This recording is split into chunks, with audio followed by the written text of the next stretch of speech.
Good morning, Captain Matt Edward retired here, and another one of my observation post reports, 26th of March 2021. Decided to try something a little bit different. I moved back a little bit, see if it'll help my eyes, because I see blurry after a while. I was going to talk about a couple of things. One is what I call the doctrine of, well, not what I call, what anybody calls the doctrine of legitimate expectations. It's a legal phrase. And I was thinking that the 1979 Consolidated Bathurst Supreme Court of Canada case, that is probably a good example of legitimate expectations. They said that the insured party cannot expect to get something unreasonable. Think about it. If you buy insurance, you should get it. That's a legitimate expectation. Now, another thing I was thinking about this morning is I saw in various reports, and I'm looking it up now, and that's what I'm going to read off to you. It was about, over the past, I've been reading various reports, Senate Committee on National Defense and Veterans Affairs and stuff like that, and at one point they were saying, and I don't think it's in this exact quote, but I think it's in the same document. They were saying that, if there was some problem with the way these plans were administered, that Treasury Board would be the first one to pick up on it. Well, I think that they are sadly out of touch with reality if they think that, because Treasury Board and the government are the ones who underwrite SISIP. Now, one of the things that I decided to do this morning is I started the letter that I might do up as at a very early stage, and to solicit a solicitor, to excuse the pun. So I'm getting tired of doing all this work myself, so I figured maybe we should start seeing if we could get the ball rolling and find somebody who will represent us, and then we'll go to court on some simple things like paying at the end of the month, like the identity of the underwriter, because the underwriter is the one that's on the hook to make the payments, and that's who the insurer is. So let me look at the 2003 Senate Committee on National Defense excerpt that I put into my group back on the 11th of September 2015. Mr. LeMay. Now, that's Pierre LeMay, the SISIP president at the time. I don't know what the question was, but I think they were talking about the surplus, if there was a surplus in the Service Income Support Insurance Plan. That is correct, Senator. The surplus funds that you have in SISIP Treasury Board supported plan belong to the people of Canada, but the governance of these funds is with Treasury Board Secretariat, not with SISIP or the Department of National Defense. Now let me tell you about the problem with that statement. It's completely wrong. Treasury Board might have been in control, but they couldn't do it legally, because National Defense Act Section 41(3) says that they can't. It says that the Financial Administration Act does not apply to non-public property. He goes on, therefore, we could not make a decision to use these funds from the people of Canada to pay for a retroactive program with a new lump sum payment, because these payments are under the governance of Treasury Board Secretariat. Now again, they might believe this to be true, but it's not true. Financial Administration Act Section 7(1)(1) establishes that the government can set up benefit programs for the benefit of its employees and members. But Section 7.12 states that once the money is contributed and the programs are set up, then the government cannot have any more say about what happens. So this guy, Senator Banks, then speaks up. I have a series of quick questions. With the new plan you're talking about, which will put in place and provide some benefits which are above what's there already, how immediately are we looking at implementation? Is this something we could look at in May of 2005? Lieutenant General Couture. It will begin as soon as the paperwork is signed. Senator Banks. The paperwork is the paperwork generated by you folks, not the Treasury Board. the Treasury Board control of those funds is at least as part response to the ideas you put forward. They respond when you propose that it should be done. Treasury Board will not generate a plan and suggest that they compensate people retroactively for these things. Now, Treasury Board doesn't seem to understand what compensate means, and I don't think Senator Banks understands what compensate means, because it means, in the injury context, to pay a person back for their injury. In the employment sense, with a small c is the way I put it, it means to pay someone for their services. Lieutenant General Couture, we have been working on that for the last several months. We have a lengthy discussion with our colleagues from the Treasury Board. The ministers made the announcement yesterday. Paperwork generated bus will quickly go through the department. If we have those signatures, blah, blah, blah, blah. Now, I think that's not exactly what I was looking for. So, the important point, well, I'm going to skip this one because I can see it's not what I was looking for. The one I was looking for was the one that, I'll do it later rather than waste people's time. I probably should have done it this morning. But Veterans Affairs Canada has a bunch of internal audits and reviews that they're always doing. Now, while they may think that that's a good idea, it probably is, but you shouldn't substitute an internal review where you have bias and people aren't going to hold you as accountable for external review. You ought to have somebody like the Auditor General looking after things to make sure that people are doing the right thing. Now, you might think of like an inspection. That's the word I wrote down this morning. I've been writing down small notes to myself in pencil here on the back of paper that I've already used. I'm kind of frugal. And I wrote down some points for this morning, for example. Income. Prove it. He who alleges must prove. That is a very important aspect of, our legal system.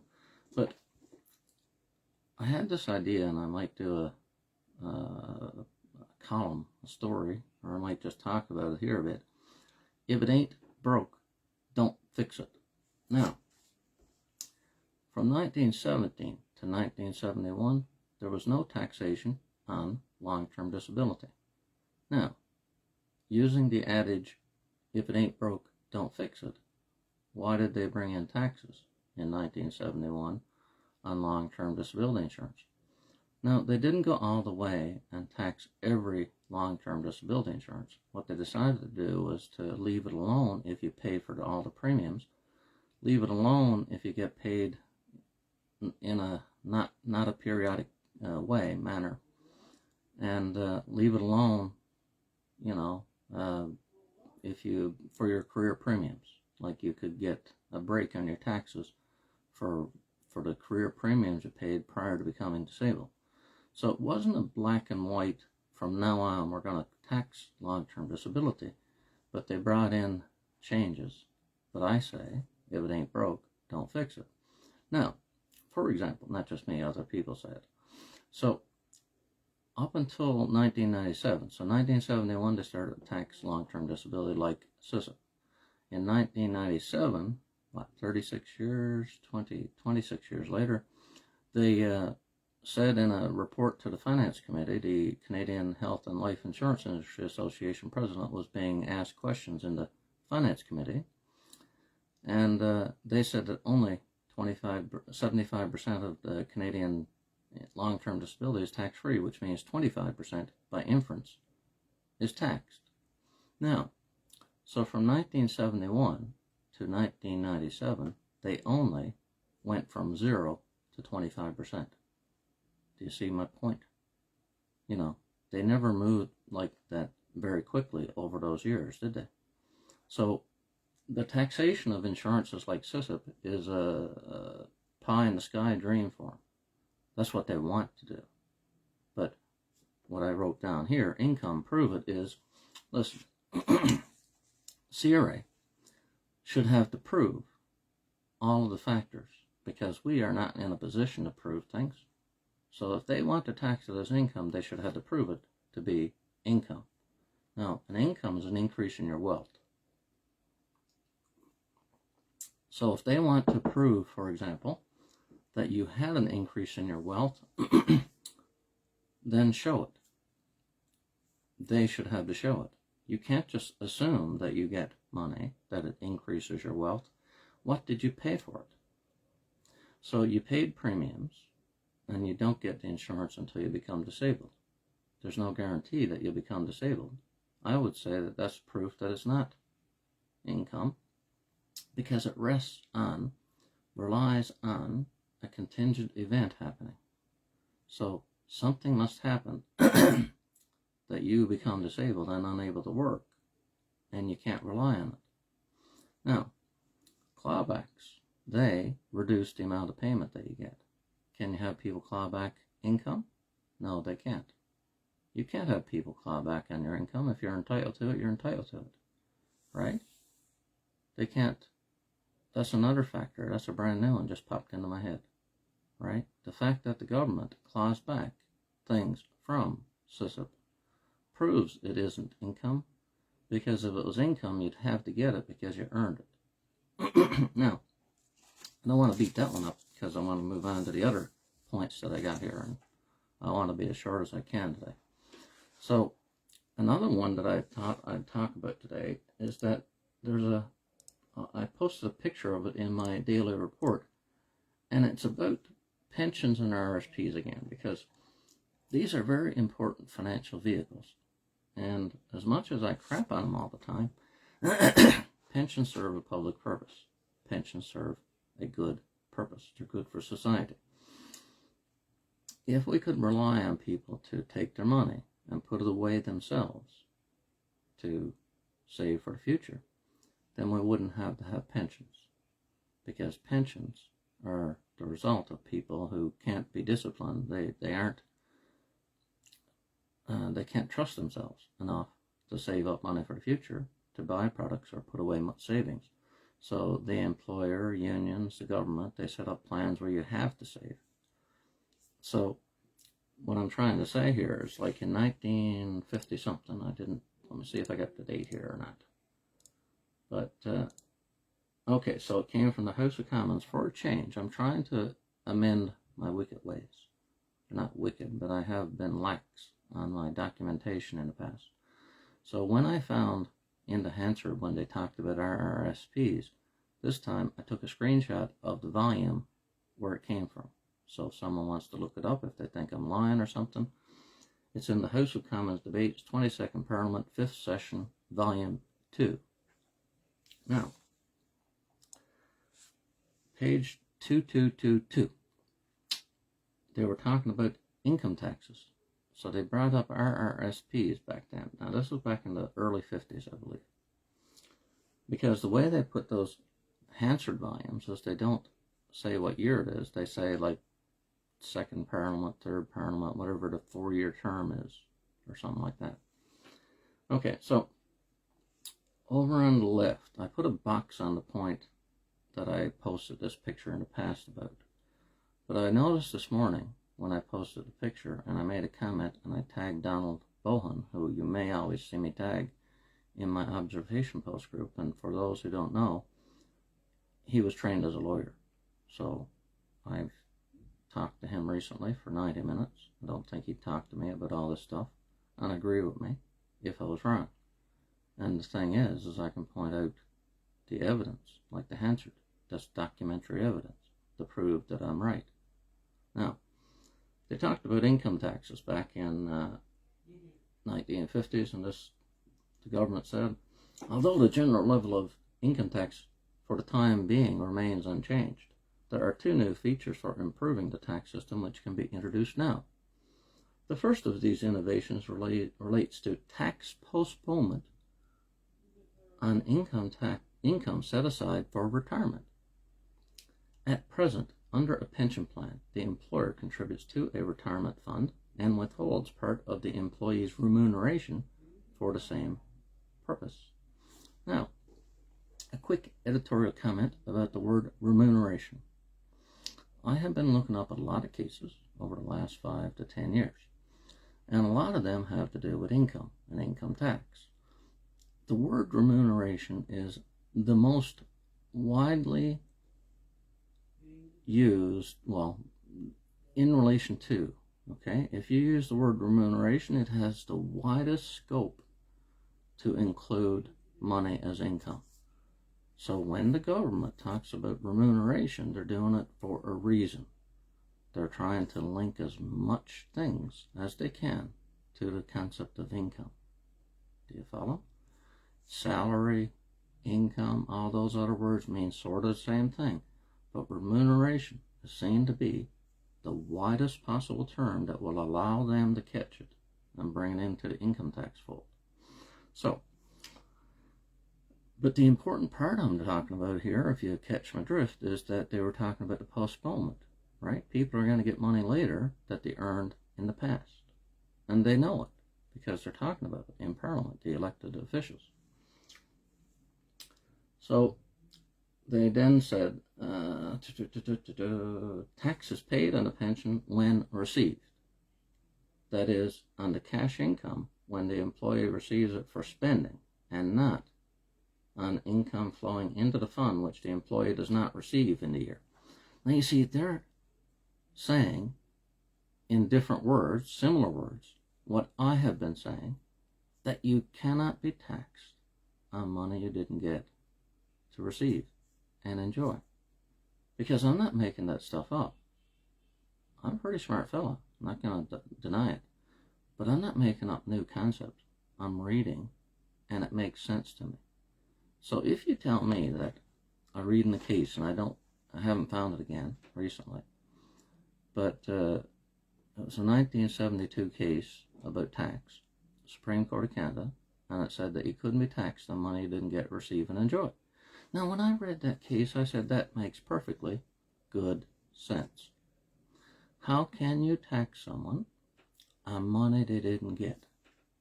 Which then brings me right back to what I allege is happening with the Canada Pension Plan Disability. If the money goes to Manulife because of the irrevocable consent form that they make us sign, then you cannot be taxed on that money. Now, that has me thinking that Service Canada, or whatever the name of the department is that looks after the Canada Pension Plan, is sending fake, false, misleading, mistaken T4AP forms to the person.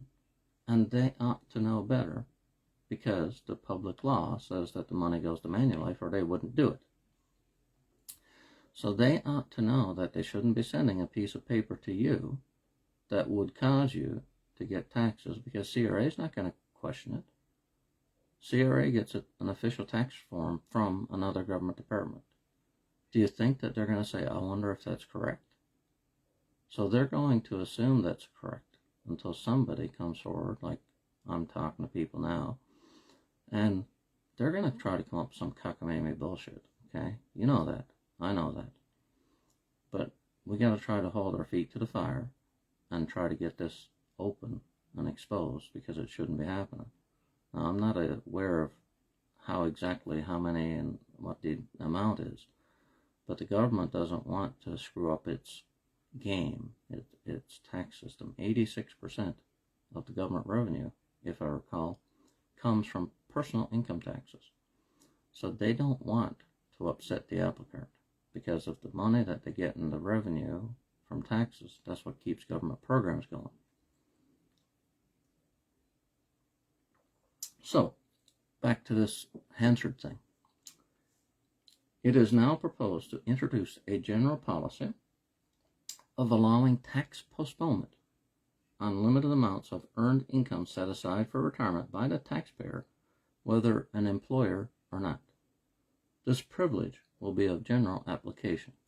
So they're talking about registered retirement savings plans, okay? So an Rrsp is almost exactly the same as an employer pension, except that you put money in yourself instead of having it put in by the employer, either from your pay or by the employer on your behalf, okay? Now, looking over here, Mr. Harris. Now, I don't know which Harris that is, but it'd be easy to look up, because, I mean, all you got to do is look through the historical records, right? And I realize I'm defeating my purpose, and I'm leaning into the screen because, I'm trying to keep my voice down for the family and whoever, and I'm afraid that the phone might not pick up my voice. So I'm defeating the purpose of helping my eyes by leaning in. After I leaned back, set it up, and zoomed in so it would be roughly the same, and now I'm getting in closer. Anyway, Mr. Harris said, to be eligible for income tax deduction, a taxpayer will be required to file with his return with a receipt for an amount paid toward the purchase of a particular kind of annuity. Annuity is another name for a pension. The annuity must be payable in equal amounts for the full life of the taxpayer, and it may provide upon his death for an annual payment to his spouse not exceeding those he was receiving. The annuity may be provided for a term of up to 15 years. It may be arranged to commence at such time as the taxpayer wishes, but its commencement may not be postponed beyond age 70. However, once the taxpayer starts receiving payments under an eligible annuity, he may make no further income tax deductions for retirement income. The annuities will not be assignable, and the person issuing them may not redeem the contract for cash. With in payments free from tax, the out payments under a registered retirement annuity will, of course, be fully taxable. Now, they didn't say it, but they expect everybody to understand that you cannot be taxed twice on the same money. So if they decided as a public policy, and this is not what they did, I'm using it for an example. If they decided that they were going to tax the money that was put into a pension, then when the money comes out, they can't tax it. So they had to make a public policy choice.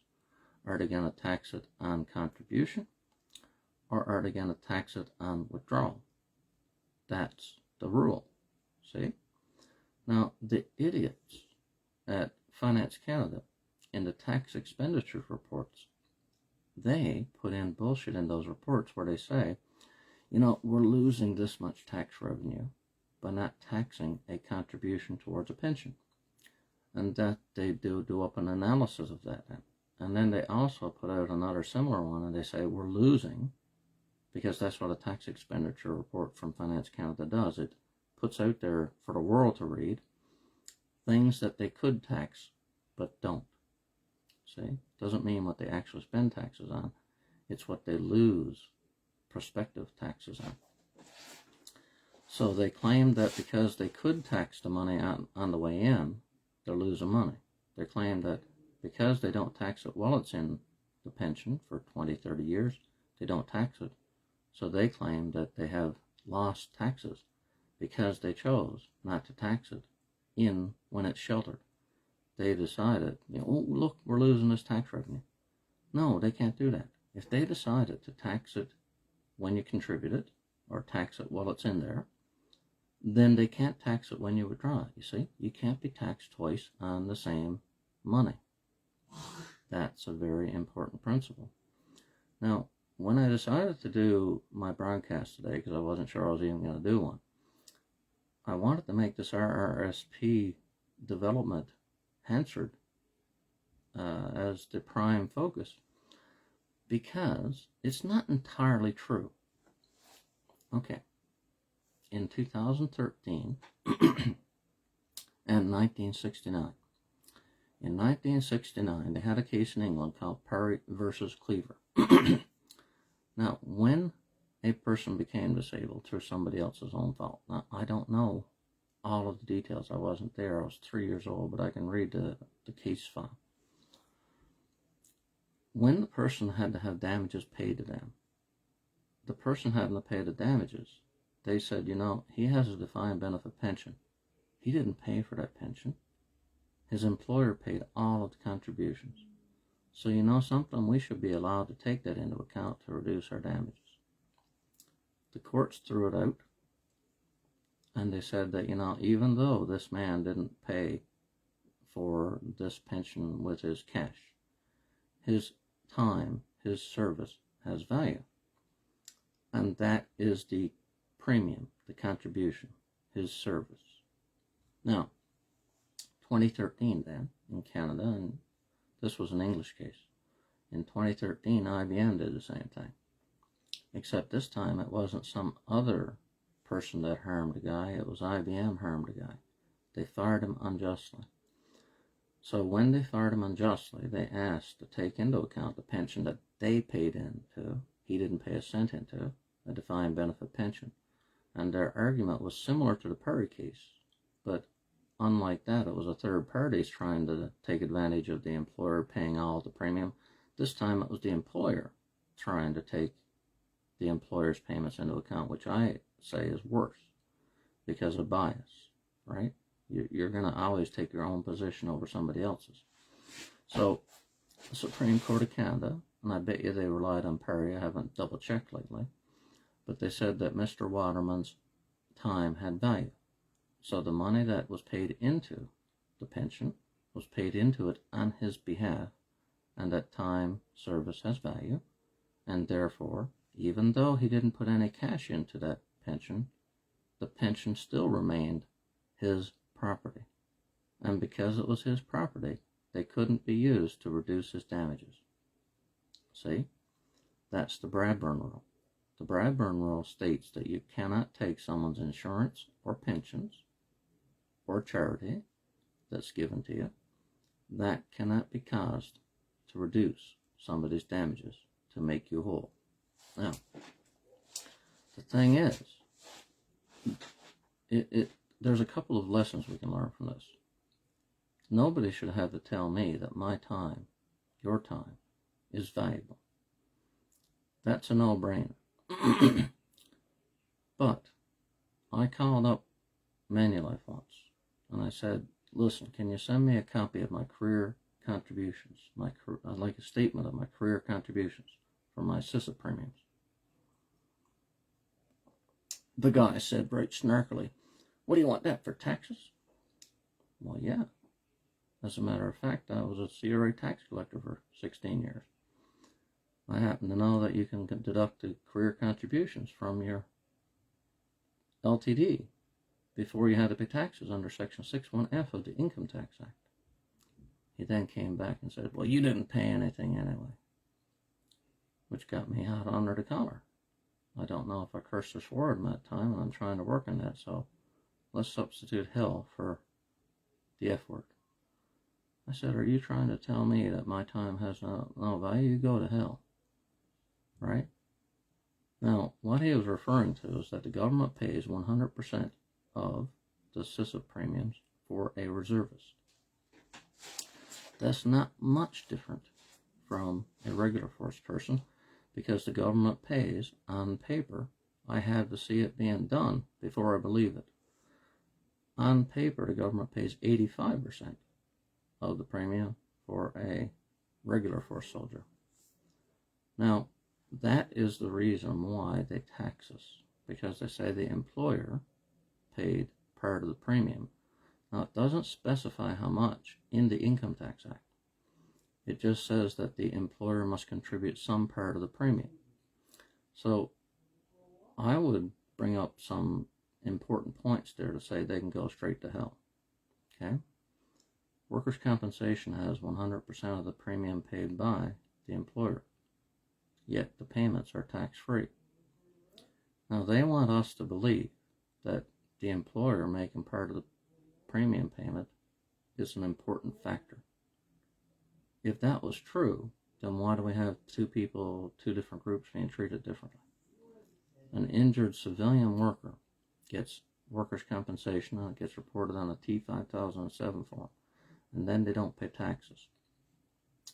An injured soldier, a veteran, gets a T-4A form issued by Manulife, and I submit that that's an important point.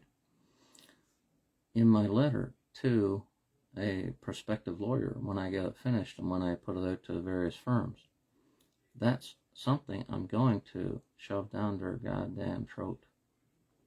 You don't lie to us, okay? You're the government. You're us. I don't lie to myself.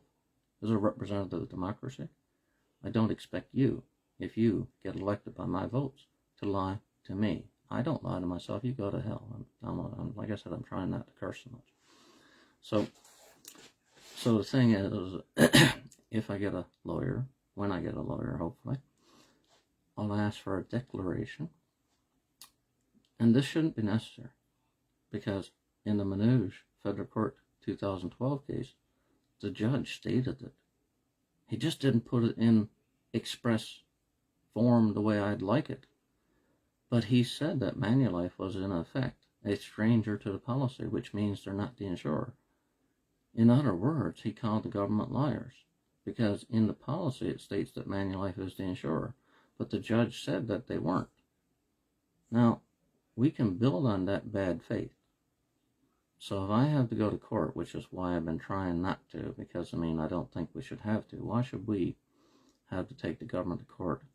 It's like us suing ourselves. Representative democracy, government is us, we're suing ourselves. Shouldn't have happened. Should never happen. Why should they make us sue ourselves? Now, that's an absurdity, I hope you realize. But the other thing is that they ought to be treating us fair, and if they treated us fair, we'd have no reason to sue. All right? And some of the examples I put into my letter, because I want to go from the very simple and then lead people into the complex thoughts. They paid a payment late each month. Why? Right? Why would they give us ammunition? Because you don't want to give the other side in a dispute ammunition, right? You want to make them work to get whatever they're fighting for. In a way, you see, and this is the problem with me, is I can talk all day on all this stuff because I can bring in all these disparate subjects that probably other people might be able to do, but I got all these things that are sticking in my head and they pop out all of a sudden.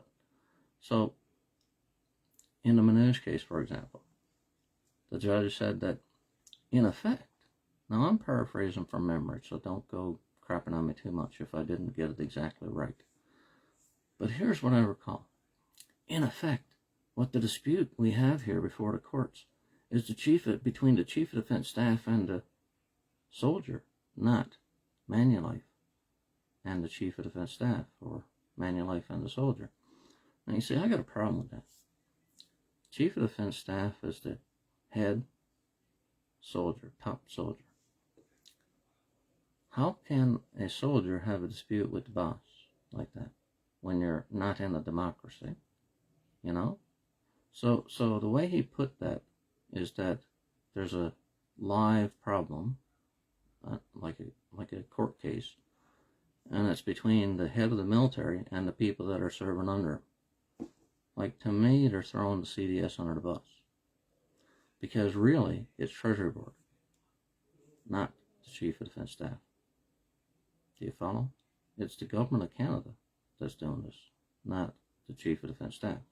Sure, on paper, it's him, but he is like the government's representative, right? That's the way I see it. So, I don't like that they put it, like, I'll give you another example. Back when the Equitas case was thrown out, there was newspapers saying that Canada won this dispute. I got really upset at the time, and I said, listen here, if our soldiers were over fighting in a war, and they got defeated, you can't say that Canada won, can you? So, if our veterans took the government to court, and the veterans lost, that's a no-win situation. The government didn't win. It was a lose-lose situation. Because the veterans lost, and the veterans were the ones disabled in service fighting for Canada. So, if they lost in court, that's not a good thing. Why did they even have to go to court? That's on my list of questions that I want to ask Anthony Saez. Now, he's the head of the Bureau of Pension Advocates. Yesterday, for someone who decided to take a break from all this shit, I was awful active.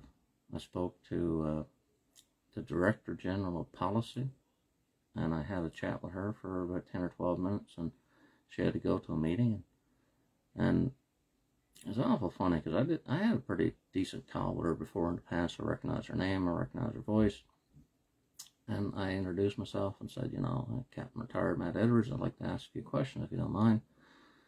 And I brought up the issue that was on my mind at the time. I said, one of the things I wanted to ask you, and I, just be cognizant of the fact that I called you.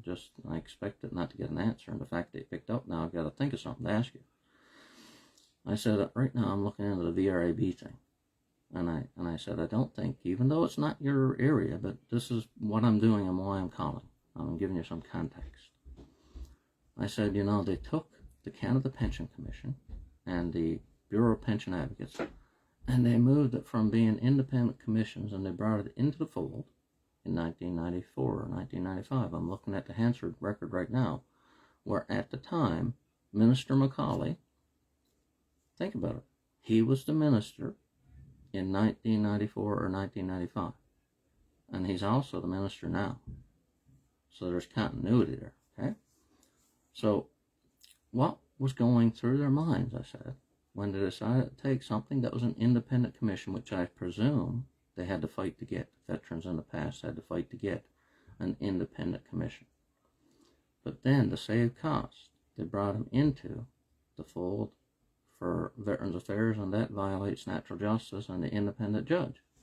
Now, she then looked into the VRAB while I was talking and read off in the Act. You said it's not independent, Matt, but it says right here in section such and such that, there will be established an independent board. Well, I said, that's interesting. I said, don't take it wrong, but do you believe everything that you read? That word is in the Act, I have no doubt. But is the VRAB independent enough to be not biased? That's my point. So they may claim to be independent. They may put it into the Act that they're an independent board. But if it ain't broke, don't fix it. That's where I started to get the idea to do that, okay? So you had an independent commission for the BPA. You had an independent commission for the Canada Pension Commission. Some people might argue that the commission is still part of the government, so they're not really independent. But to bring them into Veterans Affairs, that's to take away that possibility of saying they're independent enough to satisfy people. See? That's the way I see it. And that was what the opposition leader at the time was the Bloc Québécois. So Mr. Godin, I was repeating what he said. He was complaining about impartiality being broken. See, the thing is, people don't think about the word independent, what it's supposed to be. It's supposed to bring an unbiased, impartial person into the picture as a judge. That's the reason why you want to have independent boards, independent commissions. But look at what they're doing now under the income replacement benefit and other stuff. If you have a dispute with the government about something, could be anything, you have no right to an independent judge under the current system. Only for certain things. So when they replaced the pension with the disability ward, they left the BPA and the VRAB in place as the appeal process. But for the other stuff, which is the bulk of the payments, when you think about it, they decided that they would bring in what CISIP has, which is a two-part internal review with no external review. That's just unjust, okay? There's not one shred of information, reason, logic that can justify that. You're asking me to believe that if VAC tells you no, and you appeal to VAC, that another person at VAC will overturn the other person at VAC? Go to hell, okay? It may happen occasionally, but we have no reason to expect that consistently. I hope you agree, because what I'm saying is just common sense, and it's part of our due process rights that we have in the common law for thousands of years. You are not supposed to judge your own case. That's it, bottom line. So when I talked to Anthony Saez, and I had a chat with him years ago, I don't know if I posted his name in my group. I'd have to search for, say, head BPA or something. Like, I can't remember if I asked them about that before. See? Sometimes there might be higher costs in doing things a certain way. But if you cut corners to save costs, you're going to be throwing out all of the money, because then you're setting up a system that's inherently unfair. If you set up a system that's inherently unfair, you're not saving money. You're wasting the money that you spent on an unfair system. Okay? Do you follow? I hope I don't have to explain. I'm not trying to insult you or anything. But what you should do is set up a fair system at the beginning and ensure that the three things that natural justice requires are in part of the system: notice, a hearing, and an independent judge. If you don't have all three of those, you don't have a fair hearing. You don't have a fair process for an appeal. Now, they can argue all they want, like I got a letter from Minister Hare in 2016 when I told him about that. That was 5 years ago. And I complained to him about that before. And he tried to gaslight me, fool me, mislead me by telling me that at least it goes to a different person at back. That doesn't stop it from being biased. You have a thing called institutional bias.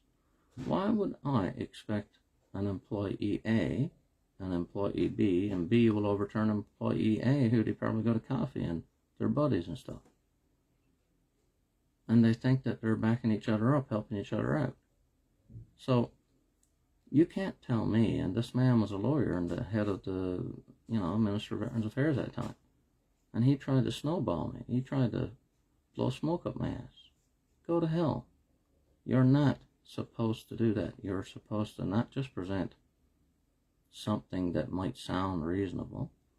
You're supposed to fix things when you get elected, and that's your job. Okay? They are not supposed to just accept bullshit. Now, like I said, I can talk all day on these things, unfortunately. Here's another picture I put into my daily post today.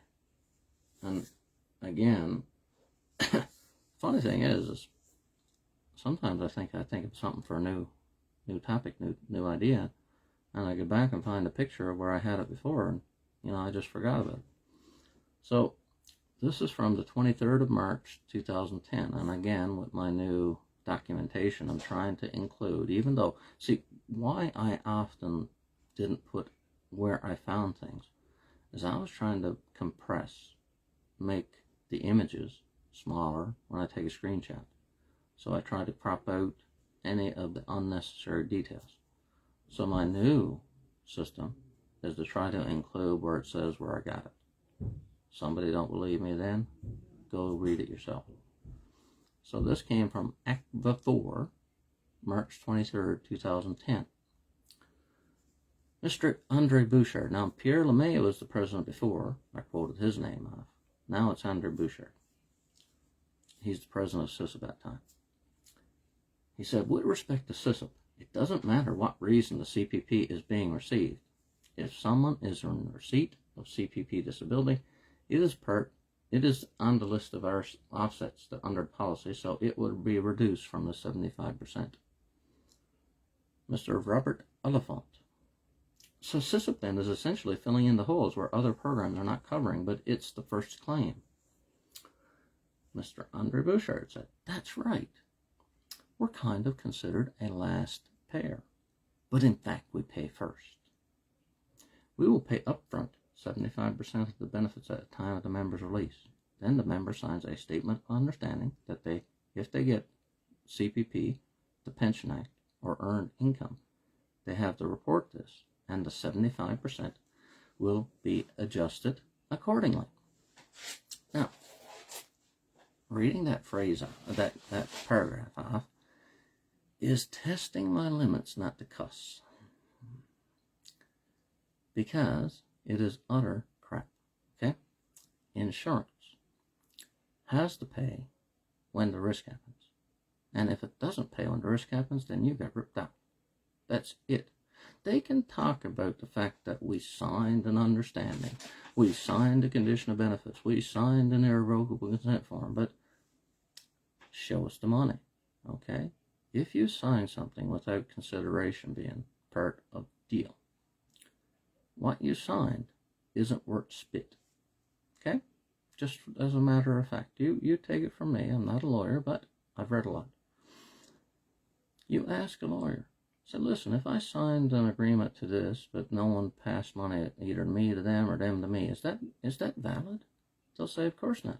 There was no consideration, no valuable consideration. Without consideration, it is worthless. But the government and the insurance industry are acting as if what we sign makes a difference. If you want me to go further into it, we could bring up deception or duress, okay? For the Canada Pension Plan, they say to us, they put a financial gun to our head, and they say, you know, we think that you can get Canada Pension Plan disability. Here's the forms, we filled them out for you, look how good we were, we filled them out for you. Here's an irrevocable consent form, we filled that out to you too. All you have to do is sign it. But you know something, if you don't sign and apply to get the Canada Pension Plan for us to reduce our payment, so you will lose money, but we'll get money, we'll save money, then we're going to reduce your payment anyway. We're going to estimate the benefits, and we're going to estimate it at the maximum. Now, we know you only served 5 or 10 or 15 years, and you can't get the maximum. Now, this is me reading between the lines in there. But you know something? We're going to use the maximum amount so we can impose the maximum penalty, financial penalty on you. We're going to punish you so that you have to do our bidding. Now, that has so many things wrong with it, it's unreal. First of all, they're extorting people. You can't use duress to get money from someone. You can't get somebody to do something by putting a gun to their head, even if it is a financial gun. Now, is it good public policy? No. Why? Well, they're increasing the cost of the Canada Pension Plan. They're transferring some of the problems from their problem, and they're making things more complicated. When you have Rrsps or other long-term disability, you have one payer, nice and simple.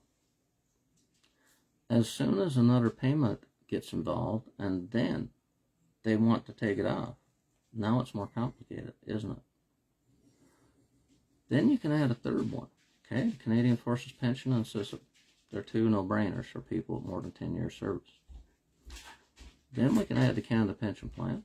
Then we can add the Veterans Affairs. Now you got 4 different players in this game. Canada Pension Plan, they always pay. So you remember that thing there about we pay first, where Andre Bouchard said on 23rd of March 2010? People often say that the Canada Pension Plan disability is the first payer.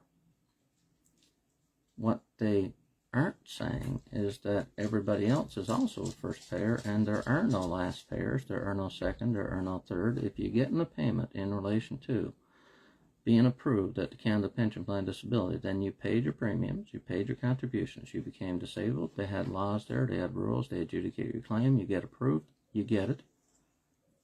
Nobody else can take that into account. They wanted to make sure that, so they put a law in place called Section 65(1) of the Canada Pension Plan Act. And they stated that nobody can touch the Canada Pension Plan. Now, if they had left it at that, there would never be a clawback for the Canada Pension Plan under Rrsps or all the LTD policies. But in 1988, CPP disability tripled their flat rate. And a Mr. Michael J. Prince wrote a book. I only read a part of it when I Googled, searched for something about Canada Pension Plan. And up pops this quote from his book, properly referenced all these quotes and people he quoted and the dates and the authors and all that stuff.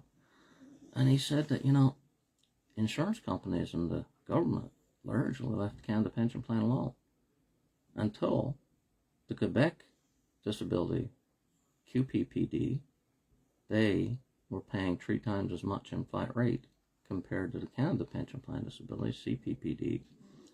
And that's not fair, you see. You can't have a disabled person in Quebec getting 3 times as much flat rate as the disabled person in the rest of Canada. So they increased the flat rate by 3 times as much. That caused the government and the insurance companies to say, aha, look at that large increase. Now, we were leaving it alone before, but now let's get our hooks into that money. See? So they decided to go after it aggressively.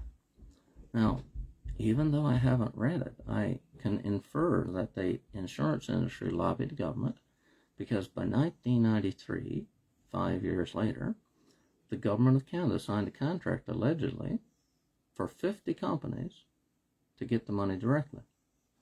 Now, so we're going to presume that the federal government insurance companies, Sun Life, Great West Life, and Manulife, and Industrial Alliance, we're going to assume that they're part of this contract. And then they put a new section of the law in place, Section 65.3 of the Canada Pension Plan Act. And they wrote over 100 words in one run-on sentence. And they said that basically, if you're the administrator of a plan that wouldn't have made a payment because of the Canada Pension Plan, then we can send the money to you on a one-time direct basis. That's all that law says. But these companies are interpreting that law to say that they have the right to do it on a going forward basis, which is not how you read law. If a law is ambiguous, you need somebody to interpret it. But Section 65.3 of the Canada Pension Plan Act is very clear in one way, that it only applies to the retroactive payment. Now, the thing is, I submit it violates the Canada Pension Plan's purpose, because the Canada Pension Plan is supposed to supplement people's money. It also violates the intent of Minister LaMarche when she said in 9th of February to 1964 that we're going to provide help as of right. Help as of right. What did she mean? She meant that instead of having to go and get on your knees and beg for welfare and have to do means and income testing to get money, they're going to set up an insurance program where you pay into it, you become disabled, you get it. Now, somehow over the years, they have corrupted the plan, and it is very difficult to get Canada Pension Plan Disability now. 35 to 40% of the people that apply get it. Now, people might think that that's bad. I think it's bad. I think it should be 100%. Because if you become disabled and you have a pension plan there, why shouldn't you get it? It's your property. It's your money. They could have left you alone, not passed the Canada Pension Plan Act, and you would have gotten all of your money when you earned it, and you could have done what you pleased with it. You could have spent it, you could have put it into an RSP, you could have done whatever you wanted with it. But they introduced law which interfere with your ability to spend your own money. See? So they can pat themselves on the back and congratulate on themselves about all this wonderful law that they make. But is the Canada Pension Plan living up to what it was designed to do? No, it is not. I'm not just saying it. I don't expect you to just accept my word, even though I hope you will, based on all my references. I can tell you why. Look, they're all abusing the Canada Pension Plan Disability. Okay? They want to save, so they need a fall guy. So they invented this bullshit first payer thing, when all that you need to know is that the Sarvena Supreme Court of Canada case in 2002 said the Canada Pension Plan Disability was non-indemnity and contributory, and is paid on the same basis as an insurance claim. Now, if the risk happens, you're supposed to get it. Now, the Supreme Court of Canada said that 19 years ago. Why do we still have people not getting it if you're disabled? If the risk happens, you're supposed to get it. Now, that's one thing, just getting it. But are you better off if you get it or if you don't get it. Now that's a different question, you see. I've been talking about two things of late, and if I get a hold of that policy person again, I don't think there's any reason to, I just got to try to remember her name. Crystal Garrett Baird. If I get a hold of her again, I'm going to ask her some questions, you know. But the thing is I always think of things after they hang up. Now, she had a meeting. It's not like I could keep talking to her just for the sake of talking.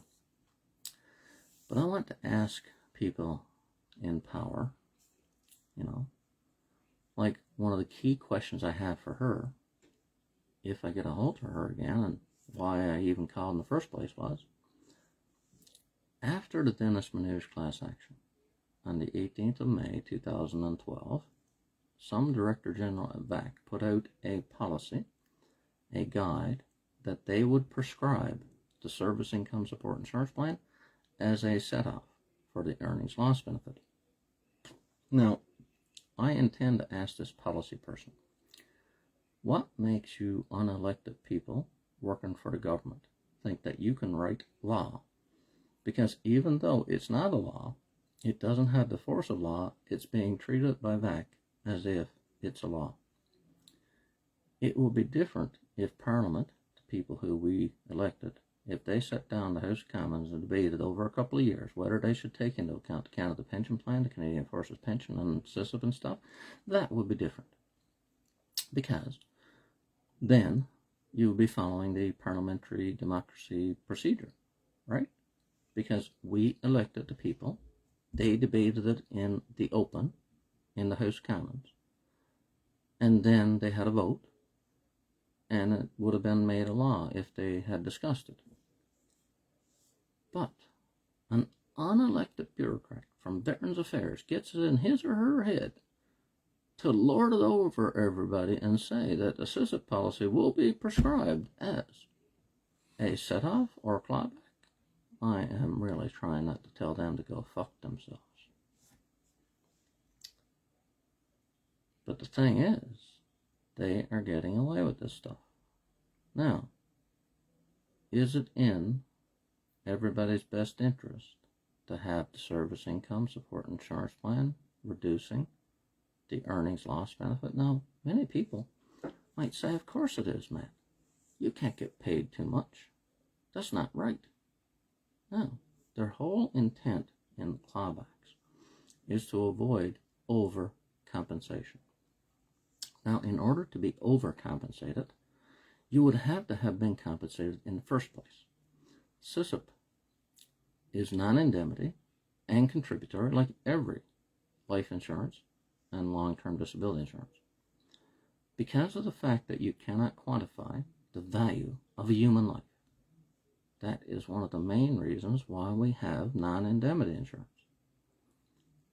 If you could tell us how much we're worth, then it would be an indemnity insurance. See, there's a difference between indemnity and non-indemnity. So, the thing is that if you get SISP, you're not getting compensated for anything. If you get SISP, Great West Life, Sun Life, any insurance, long-term disability insurance, you're getting what you paid for in contract. You could go through your entire career paying your premiums faithfully, never become disabled, don't think you never got anything. You got peace of mind, they call it. On the other hand, should you become disabled and the risk happens, you have to get your insurance. If you don't get your insurance, they're ripping you off. They took your premiums, but they didn't want to pay, then why did they get in the insurance business? Now, complicating this is that everybody does it. So because everybody does it, nobody thinks that it could be wrong, which goes back to, unfortunately, and I'm trying not to say it, when I had that discussion with Mike Blay and he was saying, how come it's only you coming forward? Well, why are you going to come forward if you don't see it as being wrong? Because everybody got you fooled. You know. Now, there was a guy in Nova Scotia, I think he died, someone told me later, John LaBelle, I think his name was. Now, he was taking on the government about the bridging. And that's on my hit list, see? See, the bridging is a clawback.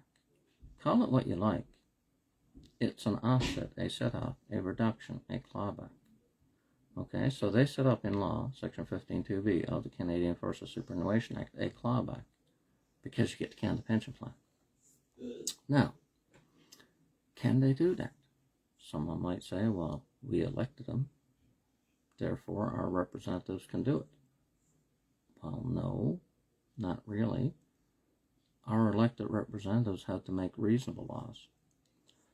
Section 52 of the Constitution Act, which is the supreme law of Canada, basically.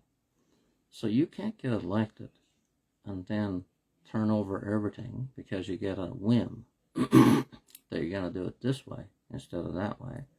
It's the if it ain't broke, don't fix it rule. See?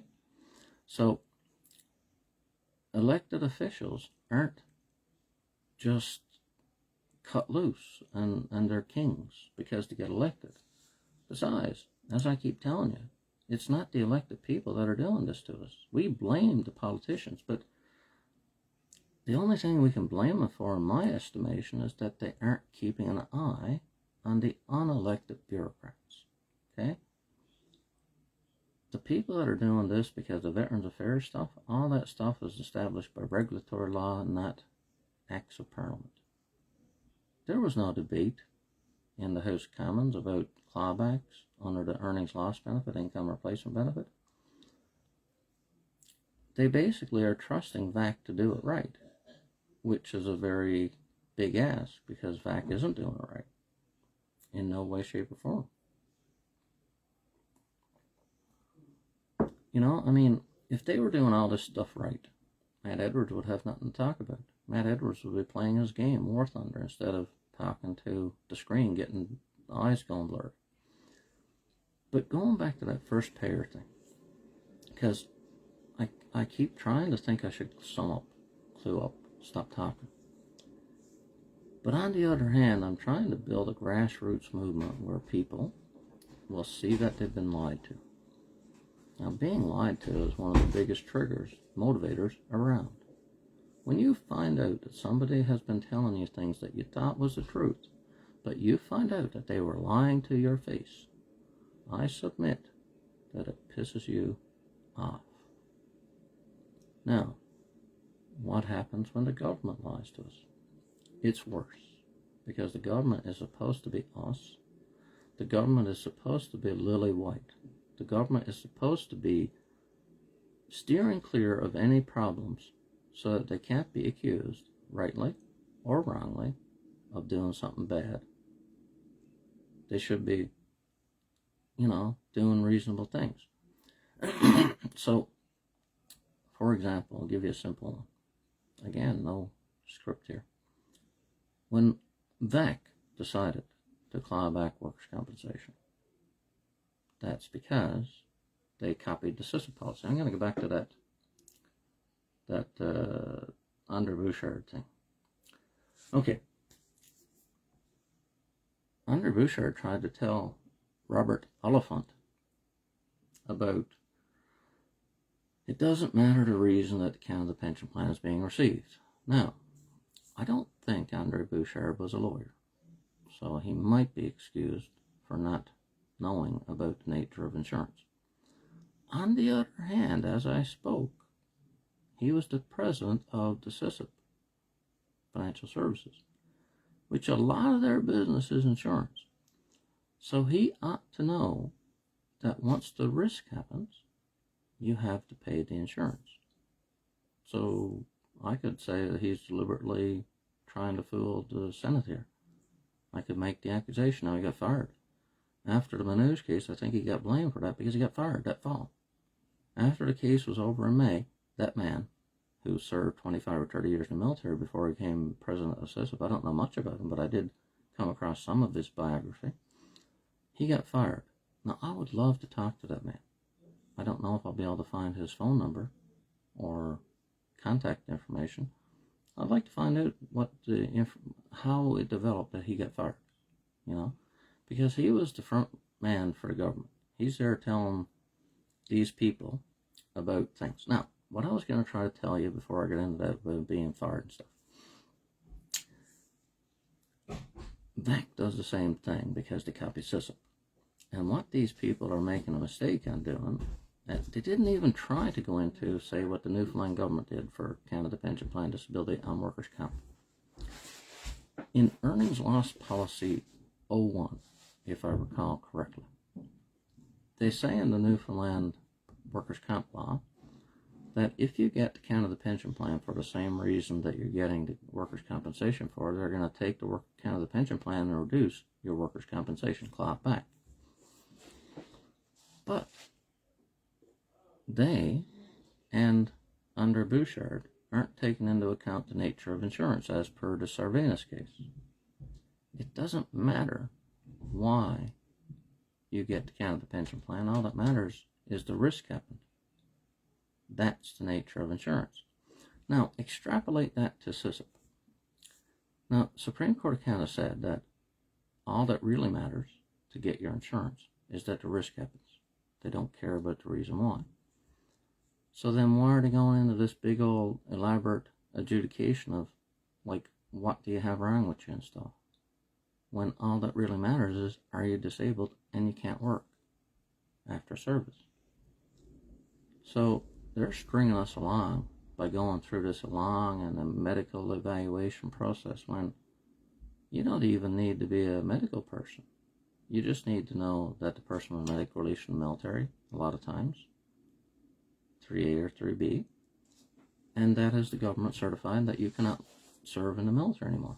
They certify that you are too disabled to work, basically. So that explains why SISP is automatic on medical release in 99.9% of the cases. The only 0.1% is people like me who have to prove you were hurt in service. If you are a reservist and you get medical release, you will not get SISP automatically. They put into the policy to save money. Section 41A3. And they said you had to prove you were hurt in service, which is a pretty daunting task. As I said to Manulife when I was arguing with them, trying to get approved, how the hell am I going to prove that I got hurt in service if I have an invisible disability? If I'm in a truck on a field training exercise, the truck flips over, I lose 2 legs or an arm or something, you can see I am disabled without being a doctor. But if I have an invisible disability, how in the name of Christ am I going to convince you that I was hurt in service so I can get my insurance? You tell me that that's not a perfectly good point. Now, they said to me, oh, well, tell you what, we'll accept if you were on duty and got diagnosed while you were getting paid for a Class A, B service, we'll accept that for our purposes. Now listen, that sounds reasonable, but it ain't. You know why it ain't reasonable? It's not in the contract. I agreed with that because it's better than the way they were doing it before. But if you think about what they offered to me, a captain retired who had no part in the formation of the policy. They wanted me to accept something that was in the policy that wasn't in the policy. That's insane, okay? Why don't they have this stuff figured out? See, eventually, if this goes to court, I'm putting the reservist right up at the top of the list because, well, first of all, I was a reservist. But we get shafted so many times, it's unreal. The reason that Section 41A3 is in the SISP policy is to save money. Now, you might say, how do they save money? There's at least 2 things that come to mind. First, if you can't prove that you were hurt in service, they don't pay, so they save money. Secondly, you succeed and you prove that you were hurt in service, VAC has to pay because that is their job to pay people who get hurt in service. So they gave themselves insurance against having to pay their insurance by putting that clause in there, and it harms Canada's society because that means that we can't get our insurance as easily as a regular first person, which wasn't easy before 1999. But after 1999, they made it automatic on medical release. Now, why didn't they make it automatic across the board? See, I submit that it's very possible they forgot to repeal Section 41A3 in 1999. So to recap, see, SISP didn't have a reservist component at all until 1991. 1976, they had Class C people put into the policy. But in 1991, they added all reservists, but they made it voluntary. Right? You had to opt in. You had to pay for it yourself. Well, I'm not sure what to pay for itself, but you had to opt in. So, anyway, I see that the VAC person's calling me back. I think I'm going to quit some call and answer their phone. Thanks for watching.